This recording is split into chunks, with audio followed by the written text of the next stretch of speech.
तो चलिए आज की इस क्लास को स्टार्ट कर लेते हैं। तो देखो, आज आपका जो हिंदी का है वो रिवीजन है वो संपूर्ण करवाया जाएगा। तो सबसे पहला क्वेश्चन देख लो कि भानुदय में कौन सी संधि है। सबसे पहला क्वेश्चन आपका क्या करे कि भानुदय में कौन सी संधि हमें ये बताना है। ठीक है, चार ऑप्शन आपको दे रखे हैं। एक सेकंड में कलर चेंज कर लेता हूँ यहाँ पे थोड़ा सा। आपको क्या बताना है कि भानुदय में संधि है वो कौन सी है।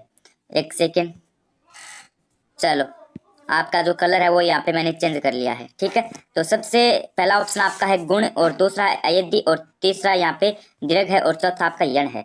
ठीक है, चार ऑप्शन आपको दे रखे हैं। तो इसमें आपका ऑप्शन आपका ये दीर्घ है ना, ये राइट हो जाएगा। ठीक है, यानी भानुदय में आपकी कौन सी संधि है, दीर्घ संधि है। ठीक है, संधि से संबंधित आपको पता है एग्जाम में आपके 2% तो पक्के आएंगे। ठीक है, 2% पक्के आएंगे, घबराना नहीं है आपको, एकदम अच्छे तरीके से संधि को करके आना है। अगला प्रश्न देखो, अगला प्रश्न क्या करें, गंगोदक में कौन सी संधि है। अगला आपका जो प्रश्न है वो है कि गंगोदक में कौन सी संधि है, वर्दी है, दीर्घ है, गुण है, या फिर व्यंजन है। गंगोदक में बतानी है कौन सी संधि है। तो इसमें आपकी कौन सी संधि हो जाएगी, हाँ इसमें आपका ऑप्शन नंबर बी राइट हो जाएगा। यानी कौन कौन सी संधि हो जाएगी, सॉरी इसमें आपका ऑप्शन नंबर सी राइट हो जाएगा, यानी गुण संधि हो जाएगी। ठीक है, गंगोदक में कौन सी संधि है, गुण संधि है। ठीक है, अगला प्रश्न देखो, अगला प्रश्न क्या करें, न्यून में कौन सी संधि है, बताओ भाई न्यून में कौन सी संधि है। देखो ये आपकी एक टाइप की मिक्स मसाले वाली क्लास है, क्योंकि आपके हिंदी के जितने भी टॉपिक है ना उन सारे टॉपिक के इससे क्लास में क्वेश्चन डाले गए हैं।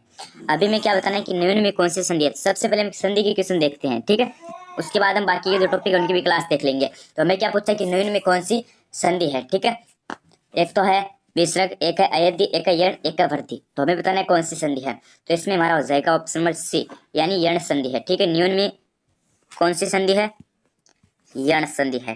ठीक है, ध्यान रखना। अगला प्रश्न देखो, हाँ इस क्लास में वही प्रश्न डाले गए हैं जो आपके सीधे सीधे एग्जाम में आ सकते हैं। अगला है कि पावक में कौन सी संधि है। पावक में विसर्ग है, अयद्धि है, यण है, या फिर वृद्धि है। पावक में, पावक में आपकी कौन सी संधि है, पावक में आपकी गुरुजी अयद्धि संधि है। ठीक है, कौन सी संधि है, अयद्धि संधि। इसको भी आपको ध्यान रखना है। ठीक है, ऑप्शन में भी आपका राइट हो जाएगा। विसर्ग संधि तो आपको पता है वह संधि होती है जहाँ पे विसर्ग का, अगर आपको विसर्ग संधि में संधि विच्छेद दे दे और आपको बोल दे ये संधि विच्छेद दिया गया, इसमें कौन सी संधि है, अगर कहीं पे भी आपको विसर्ग दिखे ना तो वहां पे आप क्या करके आ जाना, विसर्ग संधि करके आ जाना। ठीक है, अगला प्रश्न देखो, अगला है कि देवालय में कौन सा समास है। ये देखो अभी हमारे क्वेश्चन क्या गए हैं, समास के क्वेश्चन आ गए। देखो मैं कराने को है ना, कराने को मैं यहाँ पे आपको थ्योरी टाइप से भी करवा सकता हूँ। ठीक है, थ्योरी टाइप से भी करवा सकता हूँ एकदम अच्छे तरीके से, लेकिन जो संधि का टॉपिक है ना, एक संधि का टॉपिक वो आपका 1 महीने में पूरा होता है। आप देख लो एग्जाम आपकी 10 दिन के बाद है, तो अब थ्योरी टाइप करवाने से तो अच्छा है कि एमसीक्यू है ना वही देखें। ठीक है, इंपॉर्टेंट एमसीक्यू है वही देखें। ठीक है, तो दिवाली में कौन सा समास है, तो तत्पुरुष है, भव्य है, द्विगु है, या फिर इनमें से कोई नहीं। तो इसमें आपका हो जाएगा गुरुजी तत्पुरुष। कौन सा हो जाएगा, तत्पुरुष। दिवाली में कौन सा समास है, तत्पुरुष समास है। ठीक है, अगला प्रश्न देखो, अगला प्रश्न क्या करें, खरा खोटा शब्द में कौन सा समास है। ये देखो खरा खोटा, अरे खरे खोटे में आपको पता नहीं है क्या कौन सा है, द्वंद्व है, द्विगु है, कर्मधारय है, भव्य है। अरे खरा खोटा आपको पता है, ये जो दो शब्द दिख रहे हैं ना आपको, जैसे खरा खोटा, दाल रोटी, ऐसे होते हैं ना, रात दिन, तो इसमें कौन सा हो जाएगा, इसमें द्वंद्व हो जाएगा। ठीक है, इन शब्द में क्या होता है, द्वंद्व समास होता है। तो खरा खोटो में कौन सा हो जाएगा, आपका द्वंद्व हो जाएगा। ठीक है, अगला प्रश्न देखो, अगला क्या है, नीलकंठ में कौन सा समास है। ये देखो इंपॉर्टेंट क्वेश्चन है, ये सीधा सीधा एग्जाम में आ सकता है। नीलकंठ में कौन सा समास है, बहुवीर्य, या फिर यहाँ पे दो नाम दे रखे हैं क्या, बहुवीर्य के। तो नीलकंठ में आपका कौन सा है, नीलकंठ में आपका भव्य है। ठीक है, चलो ये भी एक अच्छी बात है कि नीलकंठ में कौन सा समास है आपको पूछ ले तो आप क्या बताओगे, भव्य बताओगे। ठीक है, हाँ अगला प्रश्न देखो, अगला प्रश्न आपका क्या करे, नीलकमल में कौन सा है। अभी हमें पहले क्या पूछा, नीलकंठ पूछा, अभी क्या पूछ रहा है, नीलकमल पूछ रहा है। तो नीलकमल में कौन सा है, तत्पुरुष, कर्मधारय, ये, या फिर द्विगु। देखो ऑप्शन है ना वो आपको नहीं देखनी, ऑप्शन नहीं मत देखना कि कौन सा ऑप्शन ऊपर है कौन सा ऑप्शन नीचे है। ठीक है, वो बात आपको नहीं देखनी, आपको तो राइट आंसर देखना है। ठीक है, तो नीलकमल में कौन सा हो जाएगा, नीलकमल में आपका हो जाएगा तत्पुरुष। ठीक है, नीलकमल में कौन सा हो जाएगा, सॉरी नीलकमल में आपका कर्मधारय होगा। ठीक है, तत्पुरुष नहीं होगा, कर्मधारय। ठीक है, ये बात आपको ध्यान रखनी है। ठीक है, अगला प्रश्न देखो। अगला क्या है, किस क्रम में नी उपसर्ग है, नहीं है। ठीक है, किस क्रम में नी उपसर्ग नहीं है। नी उपसर्ग कौन से में नहीं है, आपको पता है उपसर्ग होते हैं। ठीक है, ये मान लो एक शब्द है, क्या एक शब्द है। ठीक है, उसके पहले तो आपको पता है क्या जुड़ते हैं, उपसर्ग जुड़ते हैं। ठीक है, उसके बाद आपको पता है क्या जुड़ते हैं, प्रत्यय जुड़ते हैं। ठीक है, ये तो आपको पता है ना। ठीक है, उपसर्ग प्रत्यय में आपका एक भी नंबर नहीं कटेगा मेरे हिसाब से, क्योंकि इतना हार्ड भी नहीं आता है।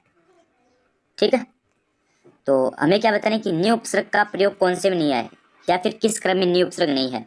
तो आपको पता है निबंध, निबंध में तो क्या है, नी उपसर्ग है। नियम, नियम में भी है। निवास, निवास में भी है।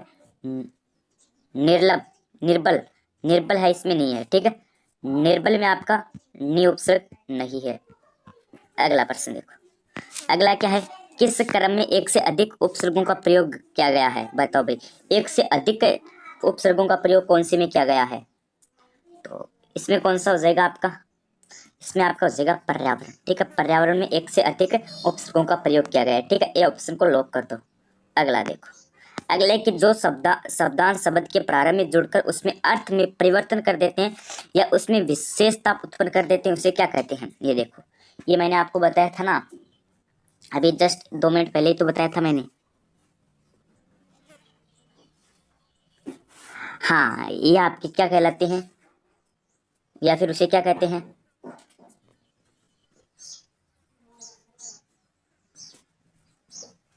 भाई ध्यान से पढ़ो। जो शब्दांश शब्द के प्रारंभ में जुड़कर उसमें अर्थ में परिवर्तन कर देते हैं या उसे विशेषता या उसमें विशेषता उत्पन्न कर देते हैं, वो क्या कहलाते हैं, संधि, उपसर्ग, प्रत्यय या फिर समास।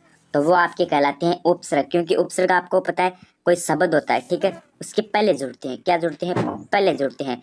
और जो प्रत्यय होता है वो बाद में जुड़ता है। ठीक है, ये बात आपको ध्यान में है। ठीक है, तो उपसर्ग की परिभाषा क्या हो जाएगी कि वे शब्दांश से जो शब्द के प्रारंभ में जुड़कर उसके अर्थ में परिवर्तन ये कर देते हैं या फिर उसमें विशेषता उत्पन्न कर देते हैं, उसे उपसर्ग कहते हैं। ठीक है, और प्रत्यय की क्या हो जाएगी कि वे शब्दांश जो शब्द के अंत में जुड़कर उसमें अर्थ में परिवर्तन कर देते हैं या फिर उसमें विशेषता उत्पन्न कर देते हैं, उसे प्रत्यय कहते हैं। ठीक है, दोनों में डिफरेंस सिर्फ इतना ही है। प्रत्यय उपसर्ग है ये आपका, ठीक है, उपसर्ग है ये, तो आपका क्या हो जाएगा, प्रारंभ हो जाएगा, और प्रत्यय आपका क्या हो जाएगा, अंत हो जाएगा। ठीक है, बस यही बात आपको ध्यान रखनी है। अगला प्रश्न देखो। अगला कि किस शब्द में उर्दू उपसर्ग का प्रयोग नहीं है। उर्दू उपसर्ग का प्रयोग कौन से में नहीं है, बदकिस्मत में, लाचार में, अवरोध में, हरदम में। बदकिस्मत, लाचार, अवरोध, हरदम। तो उर्दू उपसर्ग का प्रयोग कौन से में नहीं है, हाँ हरदम में नहीं है। ठीक है, हरदम में आपको पता है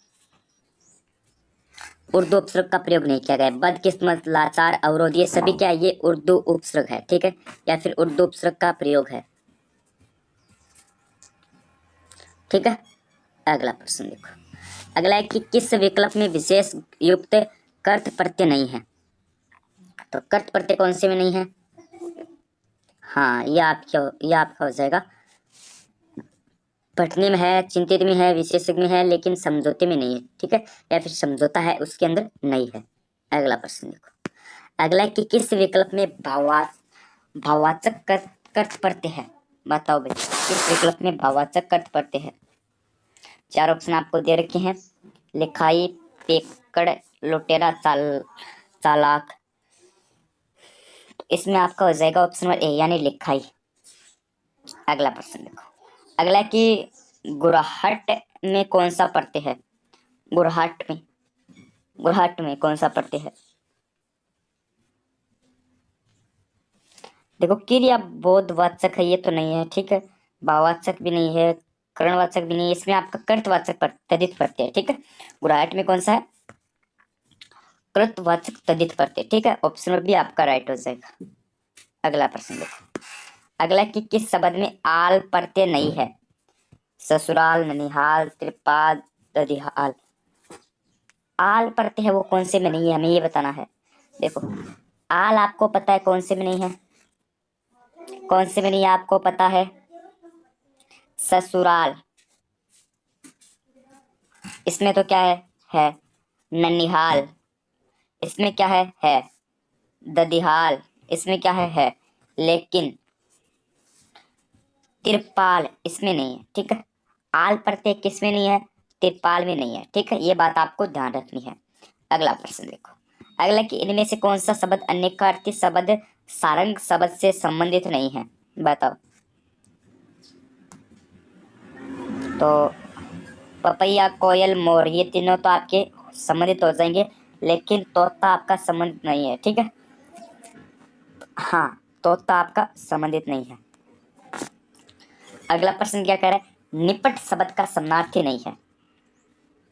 निपट शब्द का समानार्थी कौन सा नहीं है, तो निपट का आपका हो जाएगा निपटना, यह आपका समानार्थी नहीं है, ठीक है। और सरासर, एकमात्र, बिल्कुल, यह आपका हो जाएगा समानार्थी।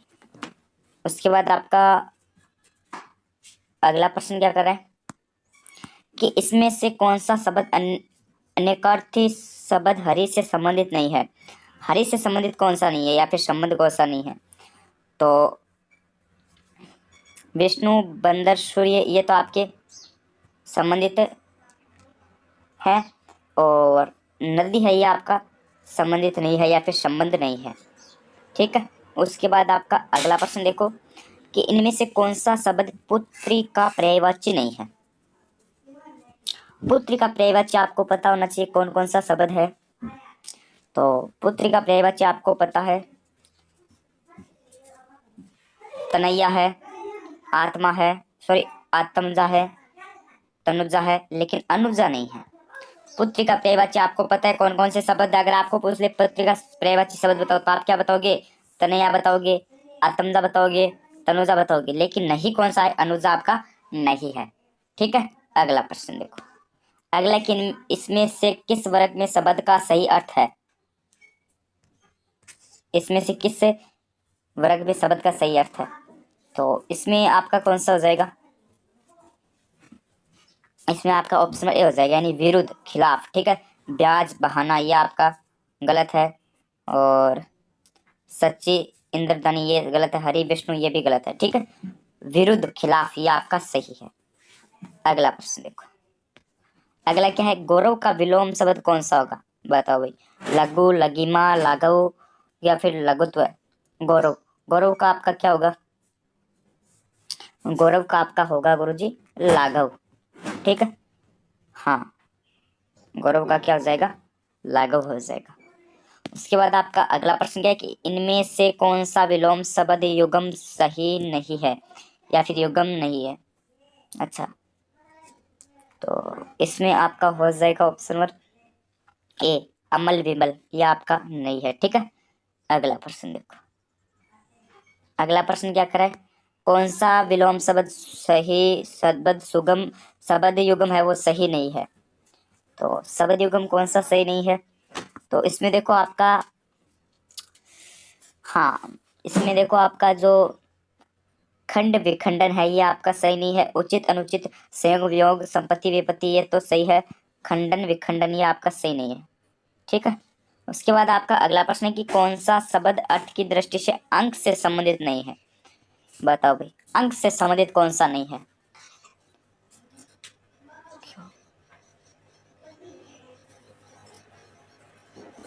इसमें कौन सा हो जाएगा शब्द, ठीक है, ठीक है। एक सेकेंड, इसमें क्या 25 में आपका क्या हो जाएगा, कौन सा शब्द अर्थ की दृष्टि से अंक से शब्द नहीं है, तो इसमें आपका शब्द हो जाएगा, ठीक है। अगला प्रश्न देखो। अगला कि इनमें से कौन सा शब्द अनेकार्थ शब्द जलद से संबंध नहीं है। जलद से कौन सा संबंध नहीं है, तो जलद से आपको पता है कौन सा संबंध नहीं है, संबंधित नहीं है। मोती तो है, शंख भी है, कमल भी है, लेकिन हंस नहीं है। कौन सा नहीं है, हंस नहीं है, ठीक है। ऑप्शन भी राइट हो जाए। उसके बाद आपका नेक्स्ट नंबर प्रश्न क्या करें कि अर्चना शब्द का सही अर्थ है। अर्चना शब्द का सही अर्थ है, तो अर्चना शब्द का सही अर्थ क्या हो जाएगा, अरे समवृद्धि भाव्य प्रधान सताकार, ठीक है, सताकार।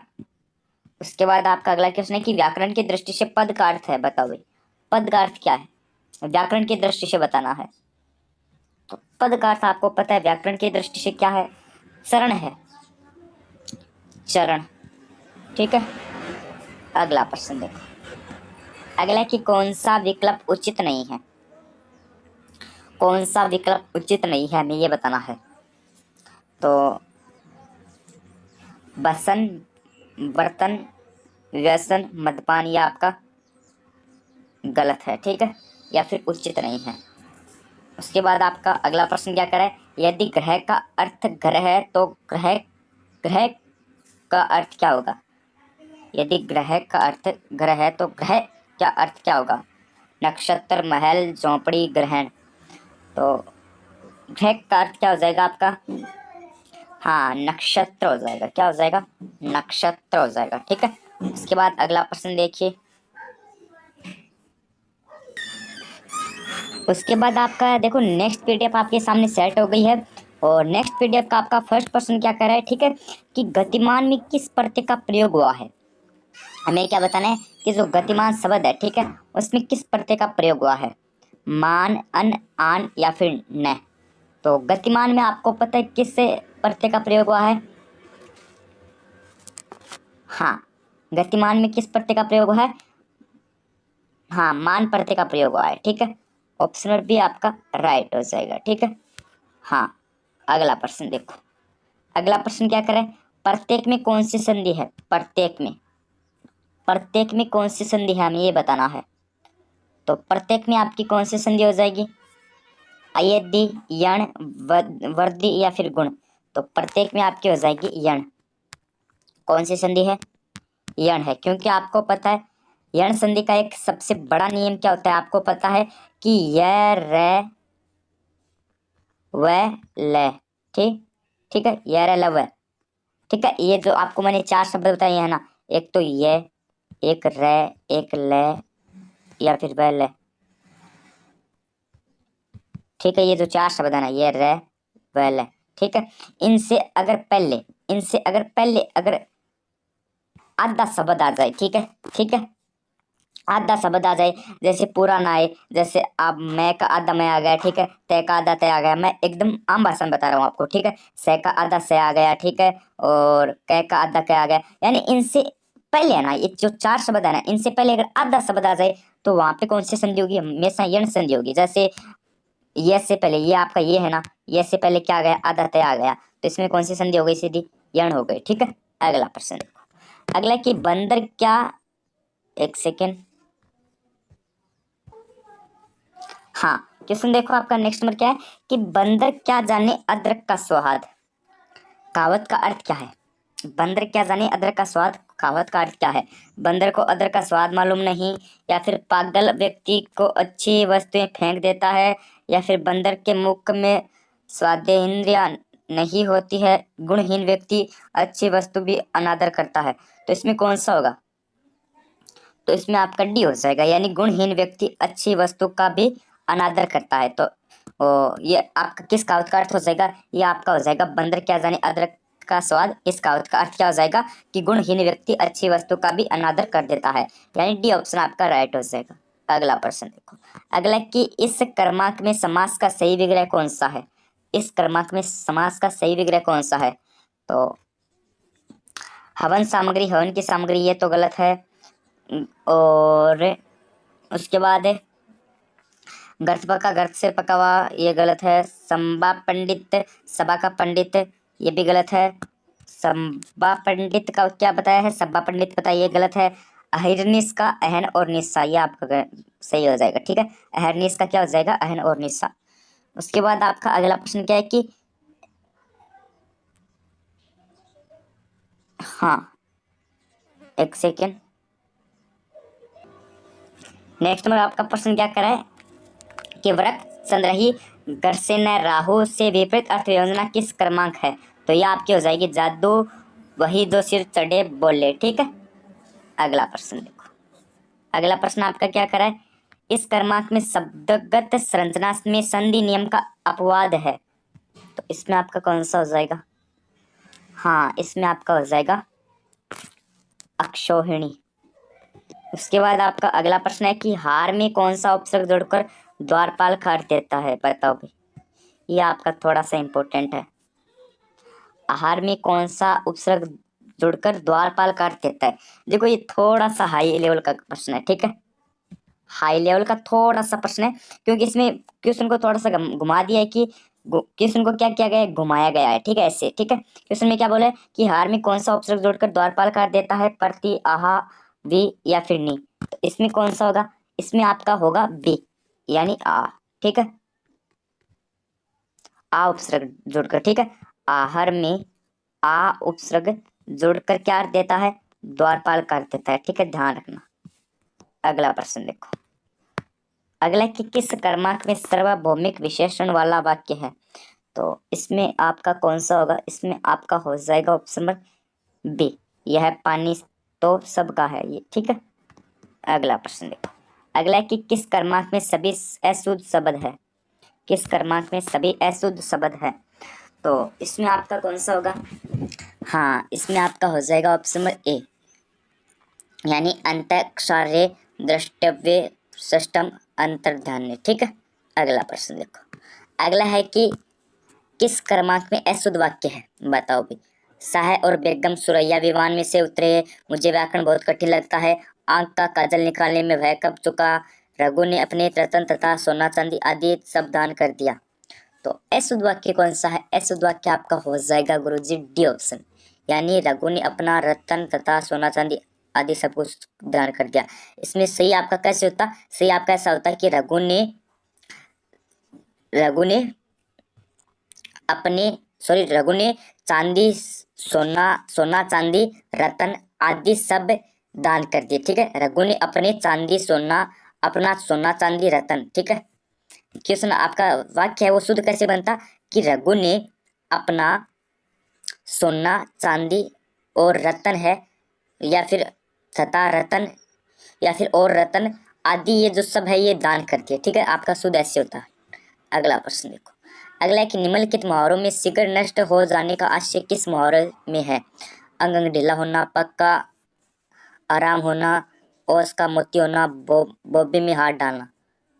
तो इसमें आपका हो जाएगा गुरुजी ऑप्शन नंबर कौन सा? ए हो जाएगा, सॉरी बी हो जाएगा, पक्का आम होना, ठीक है। अगला देखो, अगला है कि नीलकंठ में कौन सा समास है? अरे नीलकंठ में मैंने आपको बताया था कौन सा समास है, नीलकंठ में आपका भव्य समास है, ठीक है। अगला प्रश्न देखो, अगला प्रश्न क्या है, समास में के कितने भेद होते हैं? समास के कितने भेद होते हैं? 5, 3, 7, 6। तो समास के कितने भेद हो जाएंगे आपके? 6 भेद हो जाएंगे, ठीक है। अगला प्रश्न देखो, अगला क्या है, निम्नलिखित में से किस विकल्प में एक वाक्यांश के लिए दिया गया शब्द सुमिलित नहीं है? तो इसमें आपका हो जाएगा गुरुजी ऑप्शन में कौन सा?